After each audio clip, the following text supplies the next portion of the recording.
When we're live, yeah, I got it. Hey, what's up, everybody? You're watching the Recovery Clinic. I'm Jimmy McGill, and this is Chris Dickey. We're a couple of guys in long-term recovery from drug addiction, and this is how we bring our recovery through social media. Chris, what's up, man? I'm so grateful to be here. I'm grateful. That's a little insight into what we've got coming for you as a topic. Yes. And before that, Jimmy's going to tell us why we even exist. What is the Recovery Clinic all about? So the Recovery Clinic is about keeping us connected during a time of social distancing, right? Like, as Chris always says, social distancing is much different than social isolation. And so our goal is to carry a message of recovery safely, and we do that through social media because right now, it's the only thing working. Exactly. We want to welcome Edith, Jen, Sherry, and everyone else that's watching. We are excited to be here. We've got a great topic today. We're going to be discussing gratitude. So we are trying to get set up here, genuinely grateful for the topic. Really quick, one of the things that we're super grateful about is the Recovery Clinic being in the studio.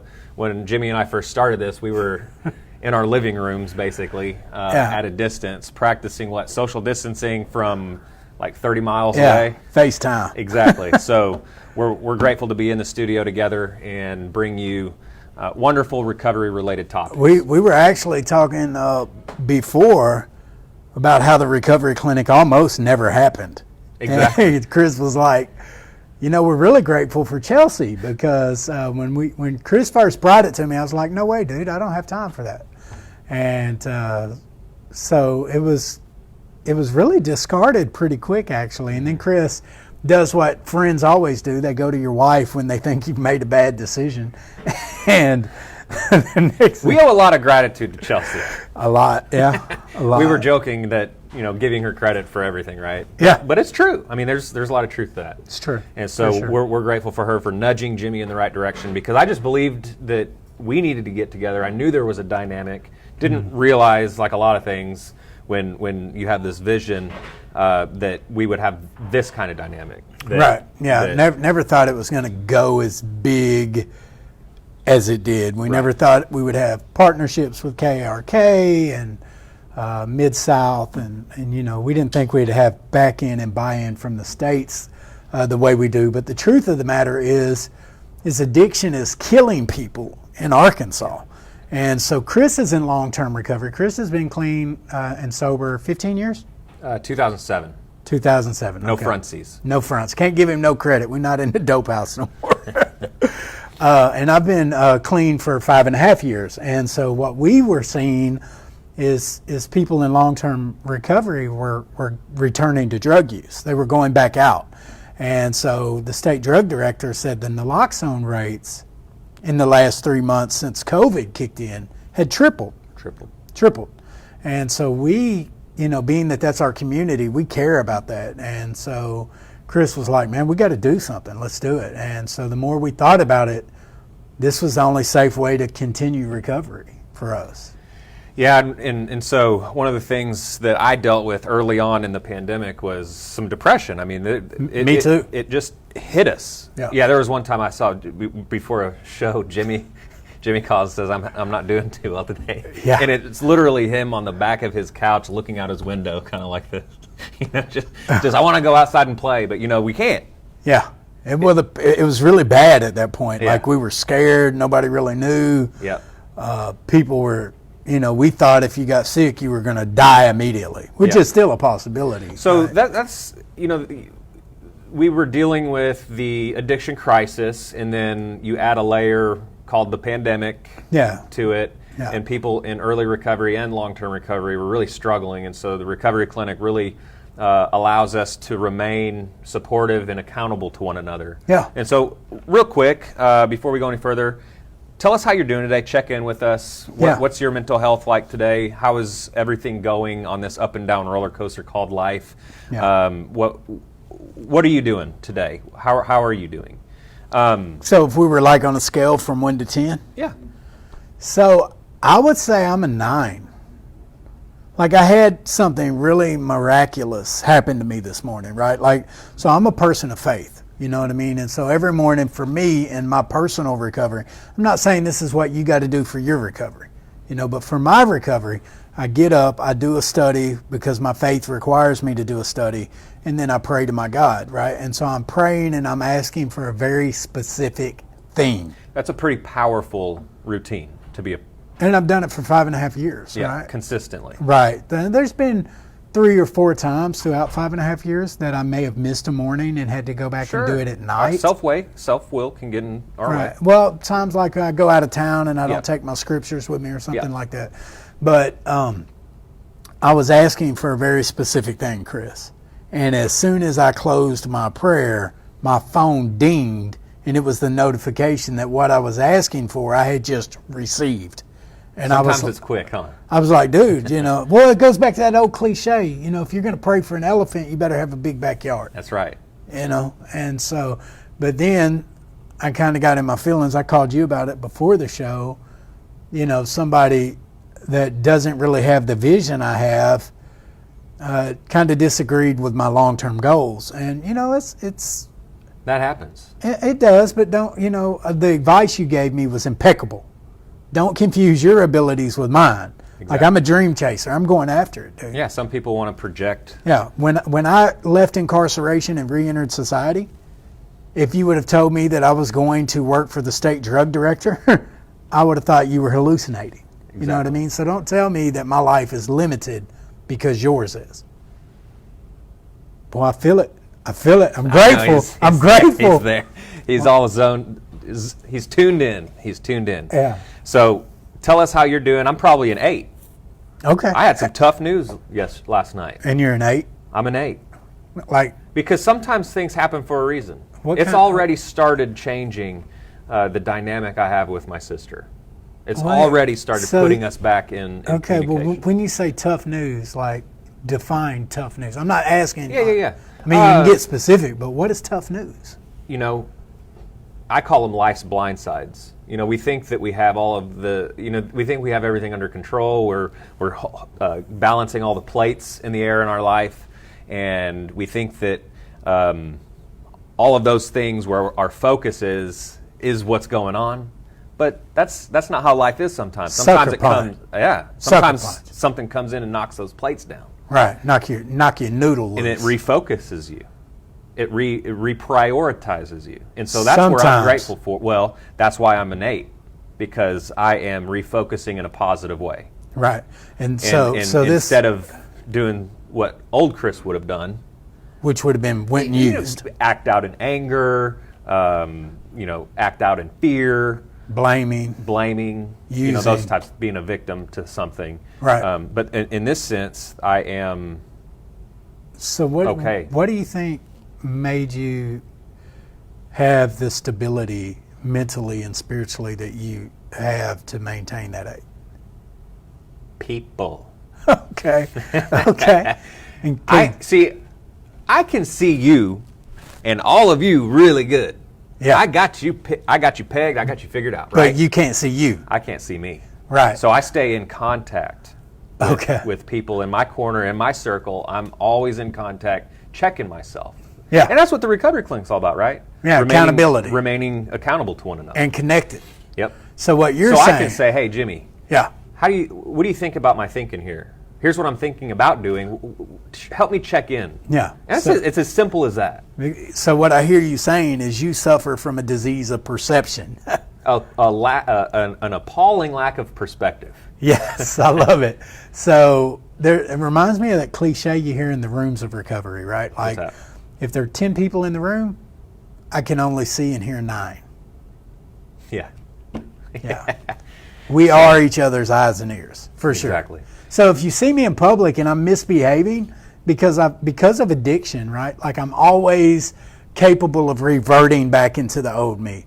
Like I don't smash my finger and sing Jesus Loves Me. That's not me, Chris. It's tough. It's tough. So if you see me acting out, say, hey, Jimmy, you're kind of like, you shouldn't be saying stuff like that. That's a great segue into our next topic for today, which is gratitude. Okay. I don't know about you, but I had to be taught how to appreciate things in my life, because that's what gratitude is. It's giving thanks. It's an action. More than once a year, by the way, not just on Thanksgiving. Yeah. It's showing appreciation for the things I have. That's good. That's good. Yes, because I was not appreciative for anything. No, you felt like somebody owed you. Entitled, like I wanted to take your stuff. Yeah, like I'm mad at you because you didn't pay for my insurance. I felt, yeah, I know. I just kind of walked around in active addiction, kind of like looking into the neighbor's backyard, feeling like I was slighted. What was you going to do?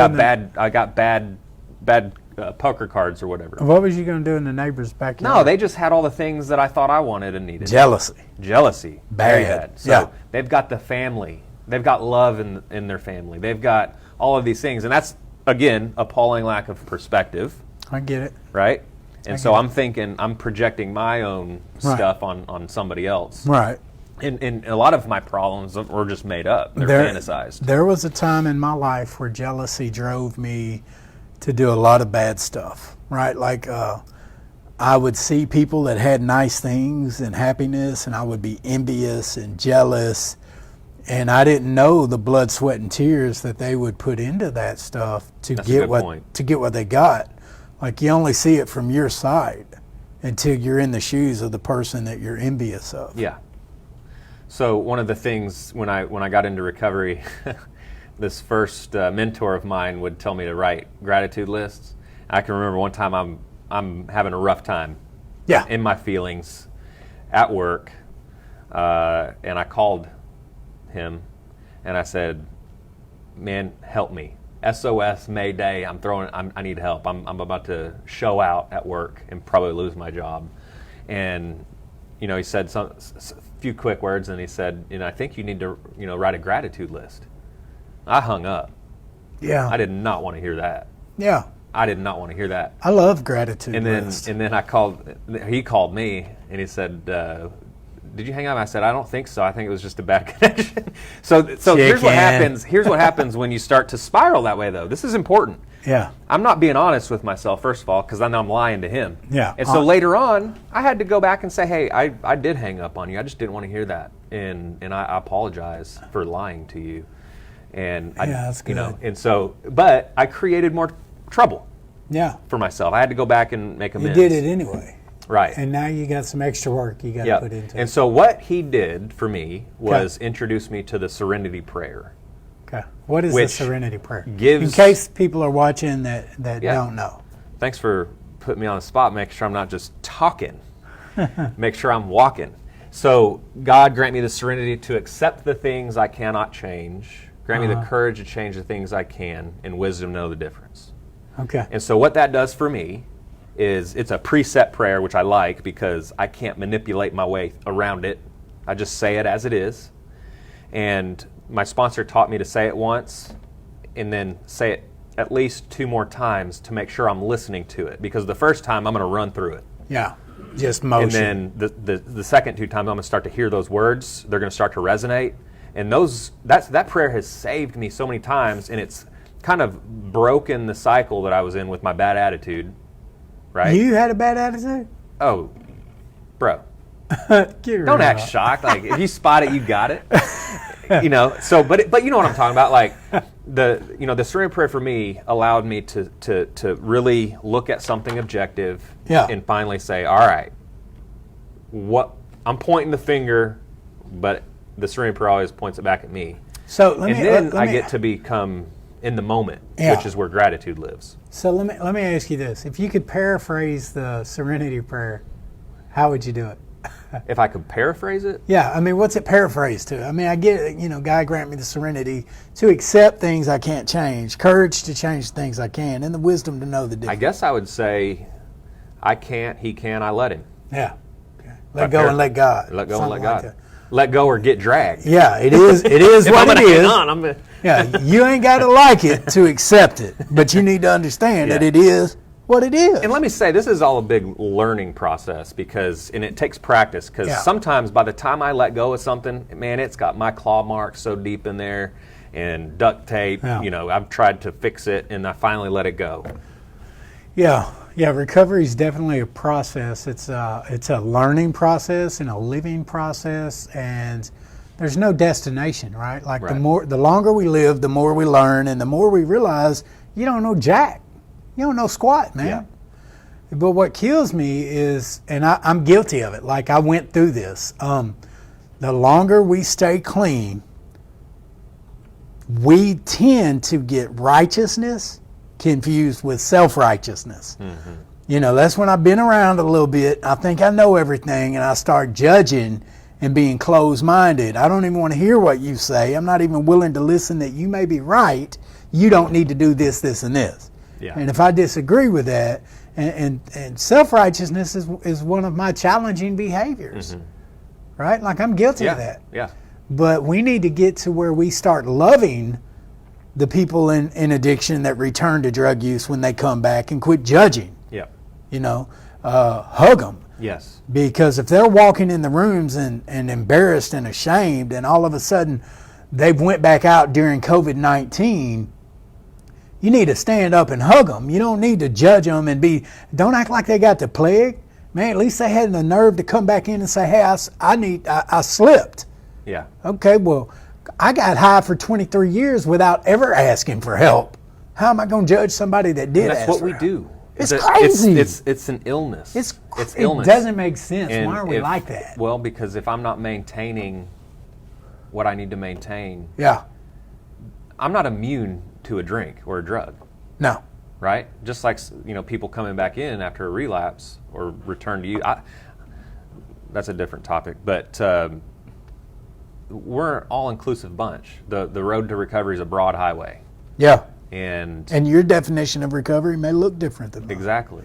And so that's powerful stuff. That's becoming open-minded. Yeah. And me trusting infinite God than my finite self. Yeah. Because if someone walks back in, that's all I need to know. Yeah. They want help, and what can I do to help you get that? If someone walks in, that means they've got the power to come in. Yeah. Because maybe yesterday they didn't have the power. Yeah, they're hooked up to something. And they're there because they want it. Like right. There's no other reason to walk in a room and say, I used, help me. Yeah. So another thing I'm grateful for are those people that have the courage to come back. Oh, yeah. Because here's the thing. My miracle, your miracle has happened a few years ago, right? Yeah. And so what I know about, there's clues to certain things with life. So what I've noticed with people coming back in, or people who are coming into the rooms of recovery and they start to get the fruits of recovery. Okay. I want to be close to that. Yeah, it's attractive. They're so attractive, but that miracle's splashing all over everybody, and I want to get some of that miracle. You want some proxy? I want some proxy. You know what I'm saying though? Like I want some of that miracle to splash. I love it, dude. So that's why I'm there with people that are new. Yeah, I want to be there because what's going on with them is magical. You see that transformation. Oh, and they're a sponge. They're like, what is this? Yeah. What is that? The most important question I can ask is, what does this mean? Yeah. What did you mean when you said that in that meeting? What did you mean? Yeah. Because that means I'm in. I'm zoned in. Yeah. I love it, dude. I love it. But the key to get that transformation is the willingness to do the work. Exactly. So and one of my, I started saying it probably 4 years ago. Like I barely had a year in recovery, but I had this epiphany. I was getting all this good information from these old timers in recovery, right? Mm-hmm. And the recovery community, but that information is useless without application. Yeah. So information and application equal transformation. So I like that. Yeah, it's fire, man. So what good is the information if I'm not applying it to live out the transformation from it? Yeah.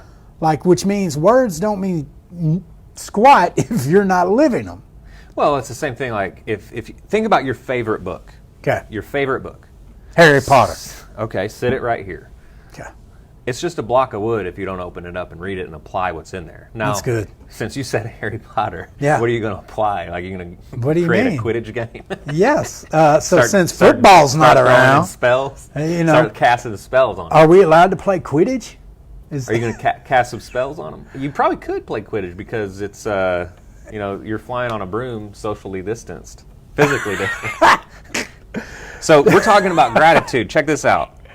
Oh, I'm looking on. There's an article by Forbes that says gratitude improves physical health. Oh, that's good. Grateful people experience fewer aches and pains, and they report feeling healthier than other people, according to a 2012 study published in Personality and Individual Differences. So how do they become grateful? Well, in this article, it's just talking about people that are, focusing on their overall health, and exercising often, going to checkups regularly with their doctor, is more likely to put them in a mental, positive space. I get it. But what I'm asking is, how does a person become grateful? Well, maybe we start appreciating what we have, like our life. So we choose to. And choose to, exactly. Yeah. Gratitude, you said something. Application. Action word. Gratitude is an action. Yeah, it's an action word. You can't just say it and not put any decision. Like, it's a choice. Yeah. I have to choose to be grateful. And I want to say this.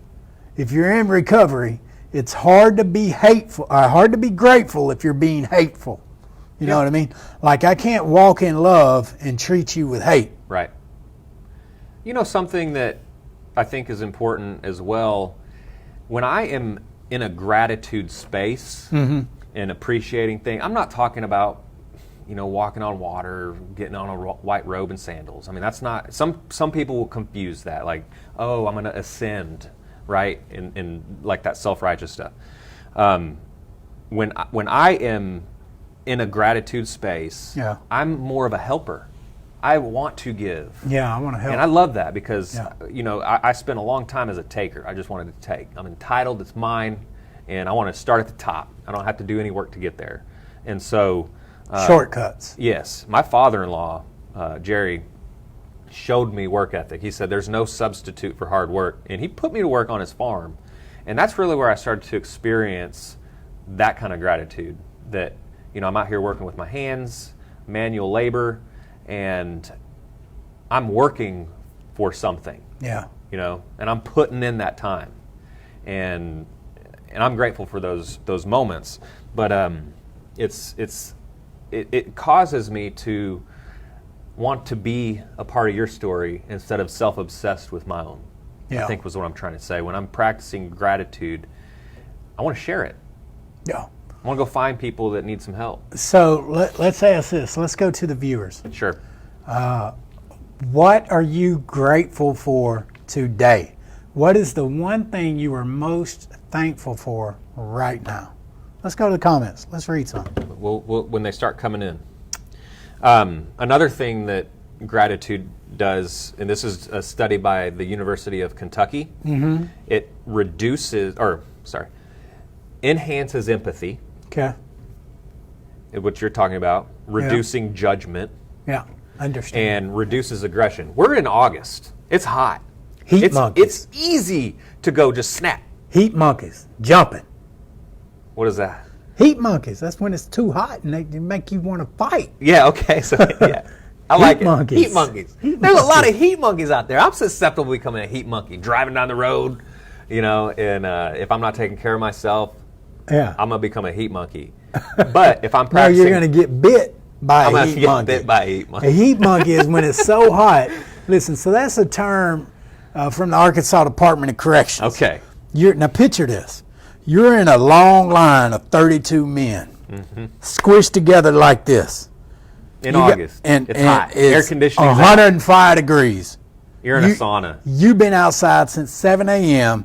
You got a 13-pound hoe, and you got to hold it straight up, 12 o'clock high, hit the ground, on beat.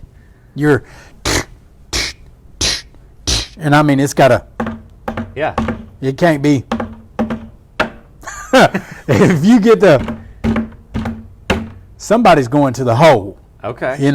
And so the heat monkeys are jumping, and all of a sudden at 1 o'clock after lunch, the entire line starts fighting. Everybody's frustrated. They're snapping at each other. They're cussing. Heat monkeys. It just causes us to be more aggressive. And so we're practicing gratitude. This study done by the University of Kentucky, it talks about reduces aggression. And I mean, so seeing that, I can totally relate to that. It does. It does. I let things go. We used to call it let the Wookiee win, right? Like give someone a free pass. It's easier for me to give someone a free pass, like cutting me off in traffic, standing in the 20 items or less line with 30. Mm-hmm. I can just be in my space instead of trying to teach a lesson. Yeah. But as it gets hotter, I want to teach lessons. Don't teach no lessons, Chris. So we got Justin Fields. His number one item for being grateful is being clean. That's great. Hey, that's a big one. Philip Smith, thankful for sobriety and God's work in my life. From the people to the redemption that has come from turning my life over to Him. A lot of things have started to happen in my life when I really made a decision to turn my thoughts and my actions over to the care of God. Yeah. Sol, who is my sister, is watching with us today. Welcome. She's let the Wookiee win over and over this past week. That will put you in gratitude. Crystal Holland says, having a life worth living, not being on a bipolar coaster anymore. I love her. She's great. Every time I see Crystal's name, she is literally on a recovery post, building people up or adding to it. We call those people elevators. Yeah. Elevator people. Yeah. We call taking them up. We call non-elevator people haters. Jimmy says haters. And I love it because what it means to me is, what we were talking about earlier, haters are just confused admirers. Yeah, they don't know that they love us. Never met anybody who's not going to love me by the end of the day. That's a lie. That's why he has a bunch of mirrors in his house. that was a lie. Like, a lot of people don't love me. The person that needs to love you is you. Oh, yeah, my self-awareness is perfect. Perfect. This next one, it says, gratitude improves self-esteem. In a 2014 study published in the Journal of Applied Sports Psychology, found that gratitude increased athletes' self-esteem, which is an essential component to optimal performance. I mean, you can say that in recovery. Practicing gratitude increases recovery in our optimal performance in the day-to-day, in our day-to-day life. I'm going to need a dictionary. Break that whole sentence down. That was a hard one. Practicing gratitude. Yes. Increases an athlete's self-esteem. Okay. So I've always been taught if you want to feel good about yourself and feel esteemable, you've got to do things worthy of self-esteem. Help the old lady across the street. Right. Don't help her. Right. And then run off with her purse after. Right. You know what, Chris? What that makes me think of? If I say something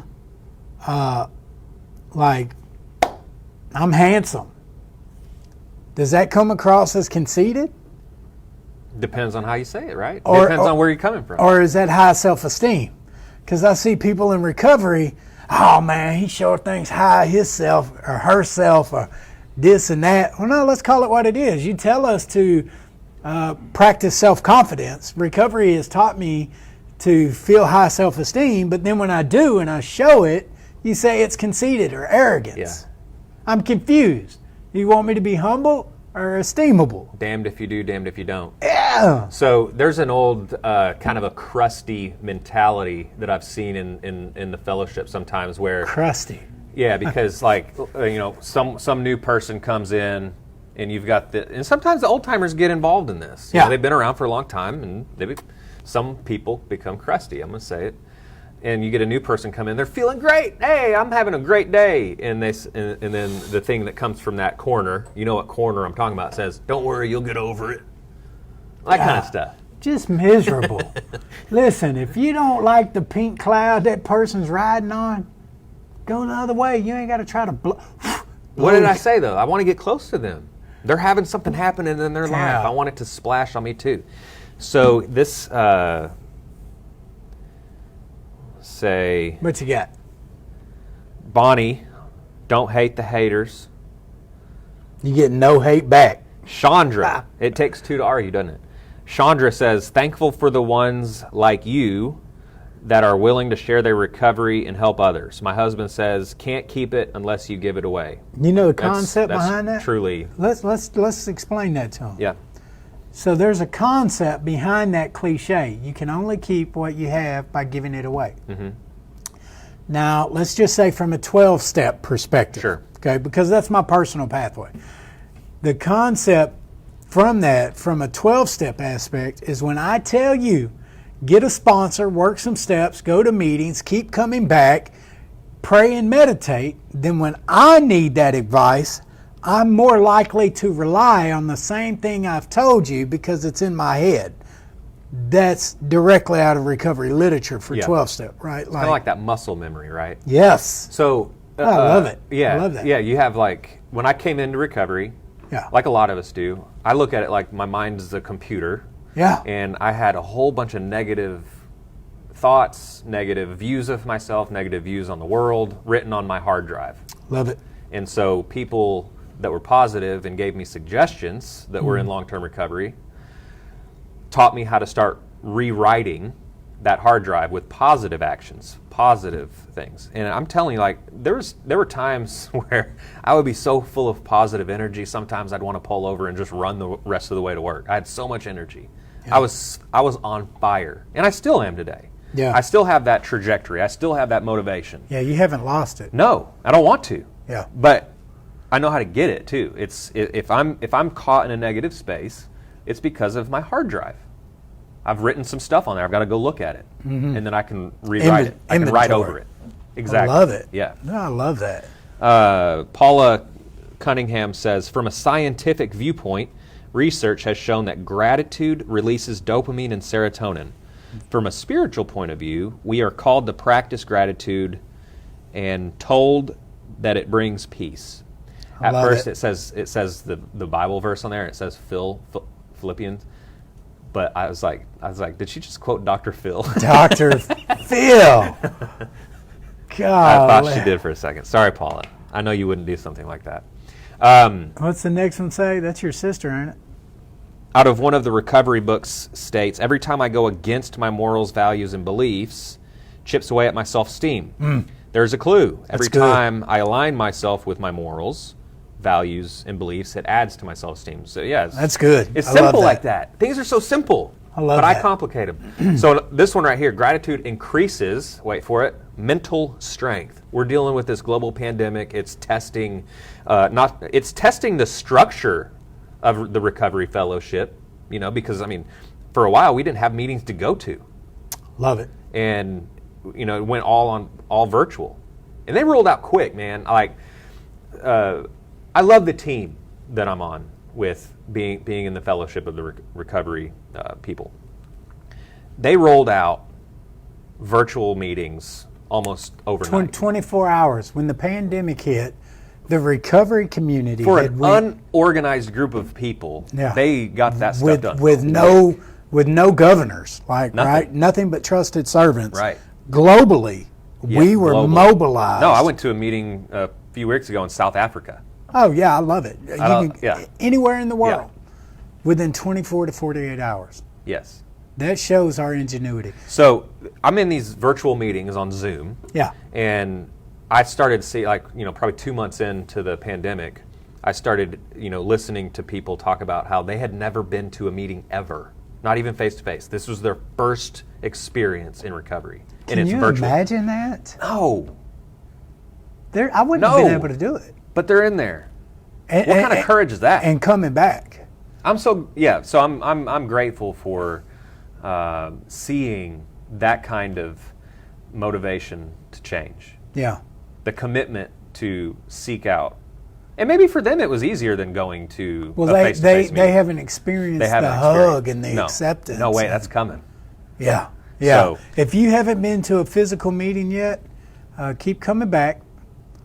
Because you're going to experience love and acceptance that is unlike anything you've ever experienced. Right. It was my first experience, just in all transparency, right? I had just re-entered society. No, they said keep coming back. Yeah, which is really? So you talking to me? I go in there. No one said that to me in a while. I go in there and I say, I just came home today. I've been gone for a long time. I'm probably going back. I don't have a job. I'm living in a recovery residence. The only thing I can tell you is I don't want to use. I don't want to get high. I don't want to put one in me.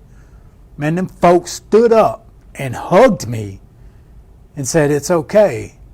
Don't be embarrassed. You're in the right spot. Can't wait to see you tomorrow. do you need me to come get you?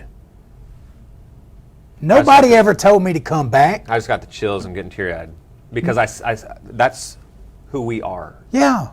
That's who we are. You're talking like I was if the street life was a waterfront, I would have been a bottom feeder. Right. Well, the experience that you just talked about couldn't have been more of a 180. No, nobody. Than what you were used to. If you wanted me to come back, it's because we had plotted together on someone and we were going to carry that out. Yeah. Like I went to any length to get and use drugs. And because of that, my life was wrecked until I was 38 years old. At 38 years old, I experienced the love and acceptance of the recovery community. For the first time in my life, Chris, no one cared about the fact that I'd been down through there. No one cared. No one cared what I'd done to people. No one cared what had been done to me. They just don't want you to put any dope into your body. And I didn't understand it. I was like, man, this is the crazy. That's the beginning. But it was so attractive. And I'm not one of those guys, listen, I'm not going to sit here in front and say, man, don't be hugging me. I just came home. You don't hug. I don't hold hands. I put knuckles up. Yeah. All that. Listen, I'd been around all that tough talk that I could stand. I wanted a hug from everybody. So Jimmy's showing up. He's in line, get a hug, and he runs to the back, puts a mustache on, comes back. I wanted hugs. Yeah. So you just reminded me of this story I got to share. Come on, your stories. I was at this convention, and they have a hospitality room where, they're usually 3 days, Friday, Saturday, Sunday. It's Saturday night. We're in the hospitality room having some nachos, fellowshipping, right? Yeah.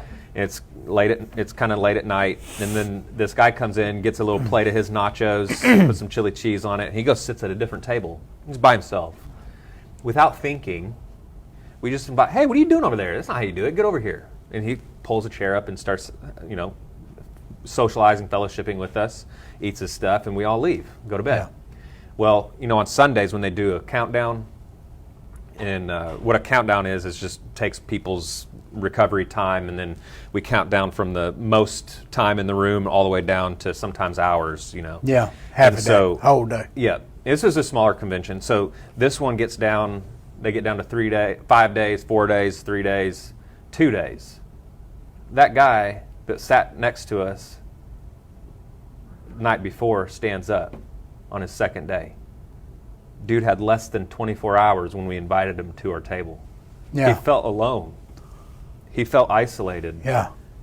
Same thing that you're talking about. And he's standing up, being cheered on for his second day, came back. You almost started crying right then. I know I did, because that was super powerful for me. I'm standing, my wife spoke at that convention. I'm standing up on the front, and I didn't see, because he got the book, right? So he came up, and there he was, and I just lost it. That's cool, man. That's cool. You never know, and that's probably what kept him coming back, and keeps him coming back. That first the attractiveness of the fellowship. Yeah, I love it. I love it, man. Because you're out there surviving. Yeah. I see what I love about people, and this happened to me. It's happened to you. What I love about seeing new people come in is when they've been toughened from the streets. They're kind of calloused. They've got that hardened film around that heart. Hadn't let anyone in a while. Yeah. And you start to see them open up a little bit. I was blended. And then you come in maybe 3 months later. They're chairing a meeting. Yeah. Quick. You're sharing with enthusiasm, right? You see them reading literature to another person. Yeah. You see them bringing someone else to a meeting. Yeah. I'm telling you, man. That's what kept me clean in early recovery. Yeah. There was a whole little crew of us at our Kim Free house, and we would load up 8 deep in a car. One person out of all of us had a car. And we would go to the apartment complex next door, and we'd swim, or we'd go to the lake. And I'm not saying go sneak in the apartments, but that's what we did in early recovery. The fact that we were not getting loaded was just the biggest miracle. Right. The fact that we had lived through all these trials and tribulations, these different fires, and we came out, and all of a sudden we had hope of becoming refined. Yeah. And not being destroyed by those flames. I love it. I do too. So we have that gratitude increases mental strength. So this 2006 study published in Behavioral Research and Therapy found that Vietnam War veterans with higher levels of gratitude experienced lower rates of PTSD. Love it. Which is pretty important. Love and it. then a 2003 study published in the Journal of Personality and Social Psychology found that gratitude was a major contributor to resilience following the terrorist attacks on September 11th. And I'm telling you, there's going to be a 2020 study that talks about how gratitude in taking action and helped people get through this global pandemic that we're in. It's just the trend. Right. It's been a good show. Has been a good show. It's been a good show. We ready to tell them about events? I think we are. Awesome. So, in the spirit of recovery, Chris and I have 3 upcoming events to tell you about. Yeah, for the rest of the month. Let me see here. So let's talk about the most recent one coming up, which is this weekend. Saturday. In case they forgot, which I don't know how they could. Yeah. But I'm telling you, there's in the event that someone has. Yeah. Jimmy's very good at distribution, okay? Yeah. I've always been good at it. It's good. It's very good. So the Recovery Awareness Day event is this weekend, this Saturday at Indian Head Lakes. And so we are going to have Capture the Flag. We got an entire lake so that we could safely social distance and party clean. And so we've got law enforcement on one side. We've got Senator Tom Cotton and his staff, the drug director. We've got Sheriff Staley, you've got all these guys coming, and then you've got people in long-term recovery, and we're going to kick their butt and capture the flag. It's going down.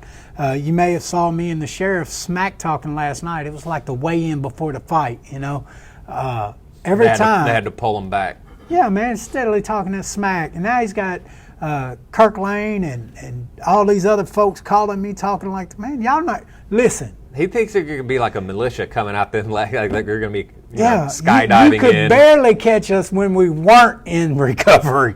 Now that we're healthy and spiritually fit, good luck, But no, it's we got kayak races. It's just going to be fun. It's amazing. We got an awesome lineup of speakers.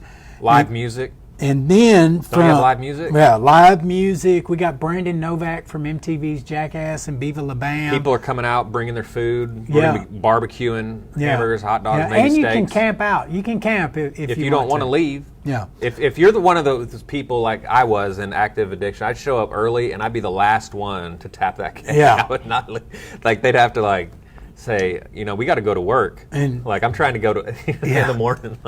and so speaking of Lonoke County, let me put my glasses on. My eyes are getting bad. August 27th at 11:30 a.m. via Facebook Watch Party, the Arkansas Overdose Program. Don't run, call 911. I think that's a CJI initiative and DHS and University of Arkansas. They're having a Lonoke County prescription drug and opioid overdose project kickoff. And this is all online. Yeah, that's via Facebook. So they're going to broadcast just like we are right now, and you guys will be able to watch that, hear the speakers, and get all kinds of great information.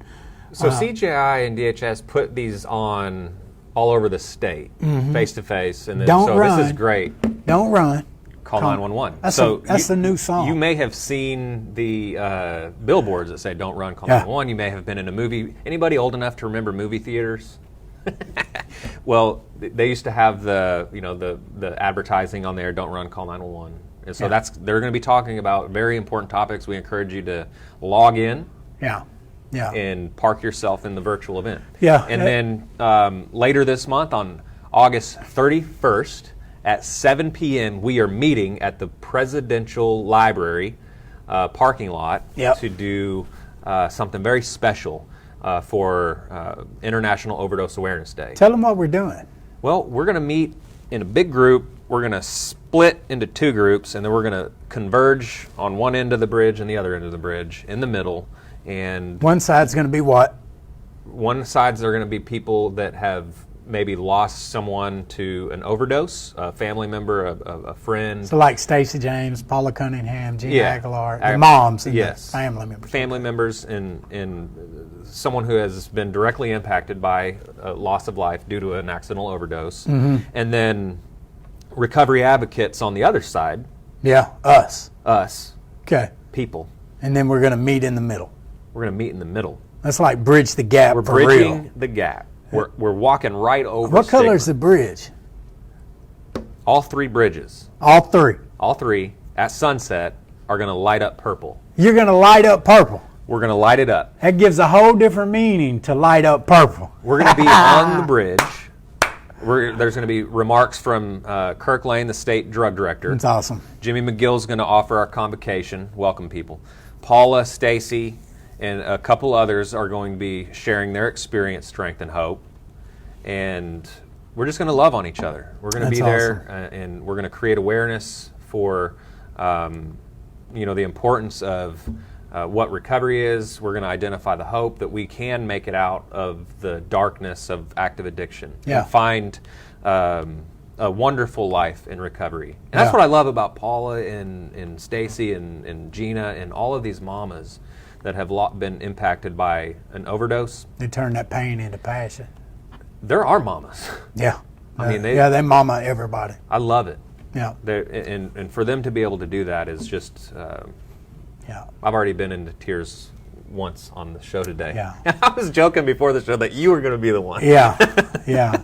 And so, real quick before we go, if you guys want to follow your host, Personal Recoveries, you can do so. You can follow Christopher Dickey's story at Chris Dickey Recovers Out Loud, and you can follow mine at Jimmy McGill Live.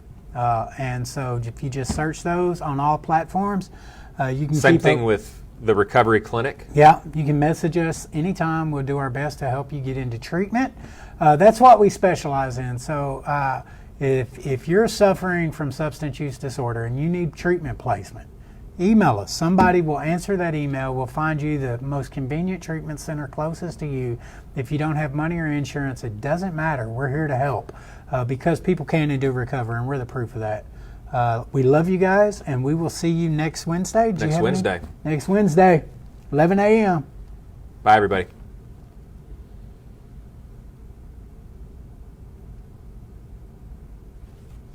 All right, good show.